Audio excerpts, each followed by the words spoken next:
You've probably heard before that the easiest way to land a punch is to throw it when your opponent is throwing one themselves, because this is when they're left open.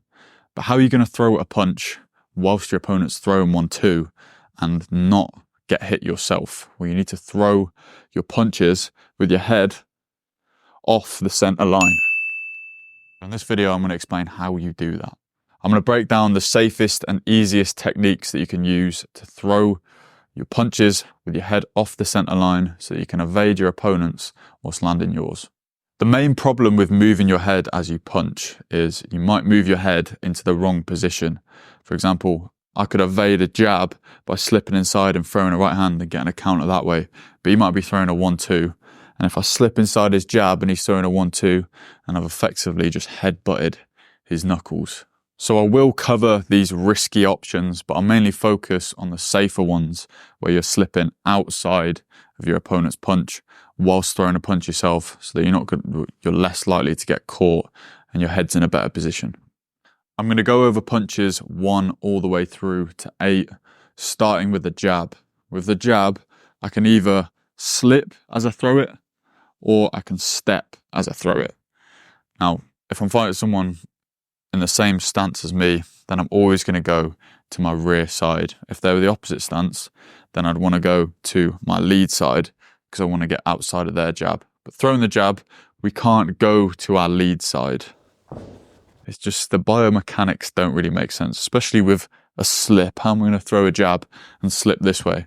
I need to be going to my right side when I throw the jab. So with the slip, remember we're bringing our shoulder all the way up to our chin, and all I'm doing is just taking my head off the center line so I could touch my lead hand to my rear knee to get sort of a reference for that. As I throw that jab coming down here, I could either throw that to the body, coming further down, or I could throw it to the head, slipping their jab if they're orthodox, as I throw mine, getting through that gap there.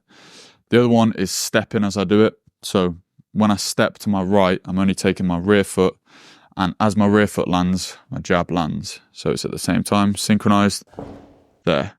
A shot could have flown over me that way. And I've intercepted their punch with a jab. This also perfectly lines up my stance to throw a right hand from here. So I could step there, and then come with the right hand as I've now created an angle. With the cross, it's a similar story. I could either slip or I could step, but I'm going to be going the other way as I'm rotating my hips from here to here when I'm throwing across, whereas with a jab, I'm leaving them here. So as I'm rotating this way, I can slip at the same time, drop my head off the center line.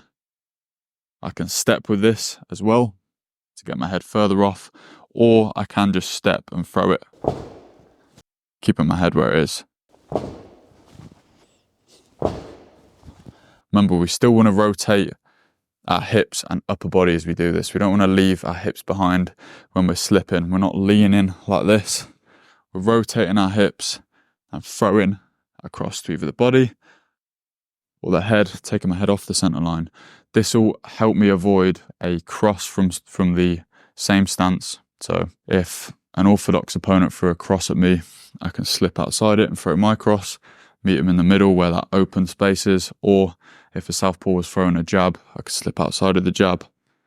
Jab would go over here, and my right hand would go straight down the middle. So we can either slip as we throw it, or step as we throw it, and we can slip and throw to the body, or to the head, or same if we step. Make sure we're getting that rotation. The lead hook is a bit of an exception to all these sort of biomechanic rules because I can step with both of my feet with the lead hook.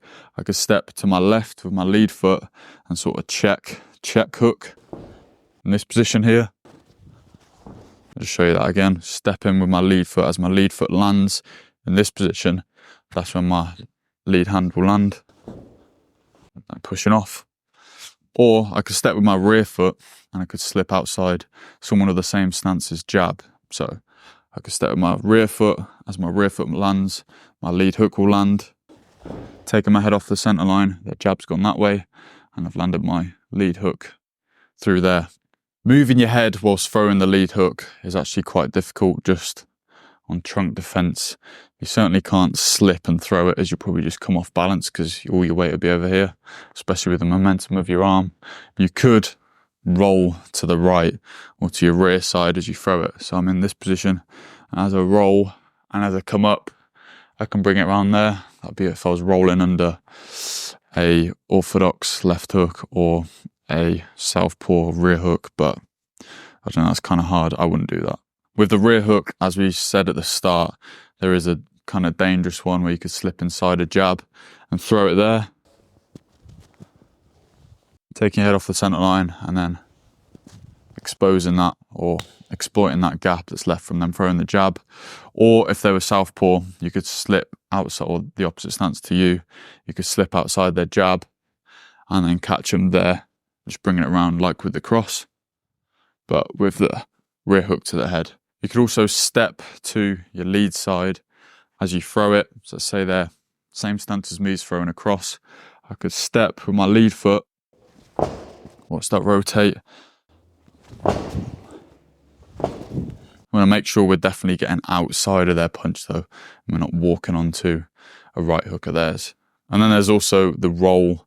Again, this is not something that I'd ever do, but you can roll, and as you're coming up here, bring that right hook.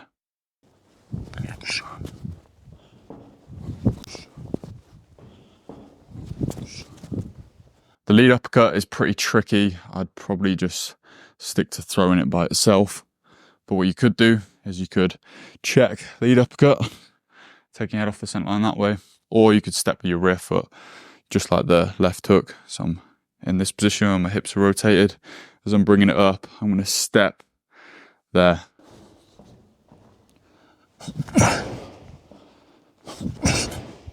With the rear uppercut, I wouldn't recommend slipping, but you can step with your lead foot as you throw it. So as your lead foot lands, your rear uppercut will land.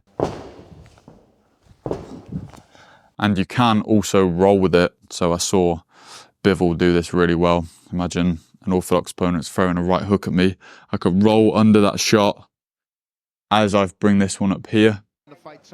I'll overlay that footage of Bivol. Picking up these jabs really easily here in this second round, Bivol. Before we get into the last one, which is one of my favourites, just watching these videos isn't going to make you better at boxing. You need to apply the knowledge that you've learned, and you can apply it with my help. Check out the link in the description to my elite boxing community. You get video feedback from me every week. You get 2 calls with me every week. You get a roadmap from beginner to elite boxer with drills, workouts, lessons, and you get a really active, lively community who everyone in there is really trying to get better. So make sure you join if you want. You don't have to. The lead hook to the body. There's not much you can really do with this. You kind of want to be in a planted position, so I recommend separating a defense with it so you could slip and then throw it. You can't really move much when throwing it. You could step outside of a jab as you throw it there, but you're not going to be very planted and it's not going to have much, it could do much damage. With the rear hook to the body, however, you could step to the side as you roll. I see this one a lot, especially in the amateurs. Whatever straight shots are coming over or whatever shots that are coming to their head, I see a lot of amateurs roll under them and throw that right hook to the body, which is pretty good because their lead side of their body is like quite open when they're throwing them shots here. So if they're rolling under, I'll throw that and then they can roll back this way, or they could roll under and then just pivot off. You could also slip a right hand or slip a southpaw jab as you throw a rear hook to the body. There, taking your head off the center. You want to make sure that you're definitely getting outside of their punch though. All right. Thanks for watching. Goodbye.